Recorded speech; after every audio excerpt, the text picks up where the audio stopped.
العمر معاشر الأحبة قصير، والعلم النافع كثير، فإذا أشغل الإنسان عمره هذا القصير ولم ينفقه في الانتفاع بالعلم والعلم كثير، ضاع عليه الكثير من النفع. فكيف إذا أضاع سني عمره فيما لا ينفع وترك ما ينفعه من العلوم؟ فبالله عليكم كيف يخرج من هذه الدنيا على أي حال؟ فقد العلم النافع وملأ قلبه وعقله بما لا ينفعه، فخرج من الدنيا ولم يذق أفضل ما فيها في أمر المعارف، وهو التقرب إلى الله جل وعلا بالعلم الشرعي. العلم الشرعي نعمة عظيمة والله، ولا يعرف قدر العلم إلا من عرف فضله وعرف أدلته ونظر في حرص الصحابة رضي الله عنهم وأرضاهم عليه. فهذا الذي عرف هذه الأمور اشتاقت نفسه إلى المعارف والعلوم، وحرص أن يقضي سني عمره في تحصيل المنافع من هذا العلم النافع. والله هي أفضل من المال ومن التجارة ومن كنوز الدنيا. يقول السلف: العلم خير من المال. العلم يحرسك وأنت تحرس المال. العلم يحفظك بإذن الله، تبتعد عن الحرام، تحرص على الحلال، لكن المال تخاف عليه، يقض مضجعك ويرهق راحتك ويفسد تفكيرك ويعلقك بالدنيا.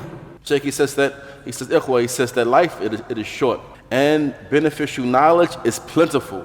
He says if a person busies himself with the entirety of his life seeking after knowledge, but he himself does not benefit from that knowledge, then that which he has lost from beneficial knowledge is abundant. He's already lost, suffered an abundant loss. How much more so if an individual were to live his life upon that which is not beneficial, busying himself and preoccupying his mind and his heart with that which is not beneficial. He says how tremendous this loss is. He says he loses in this dunya and he loses in the hereafter. He says so the individual, he loses in the dunya because he has filled his heart with those things that are not beneficial. He says, and he has not busied himself with that which would bring him near to Allah Ta'ala from seeking legislative knowledge. He says, so therefore, none really knows the reality of this issue except the one who knows the virtue and the reality of knowledge. And he knows the virtue and reality of the people of knowledge. He knows what the Sahaba would spend from efforts and time in the acquisition of knowledge. He says, so therefore, one must busy himself with knowledge because this is something which is a greatly beneficial affair.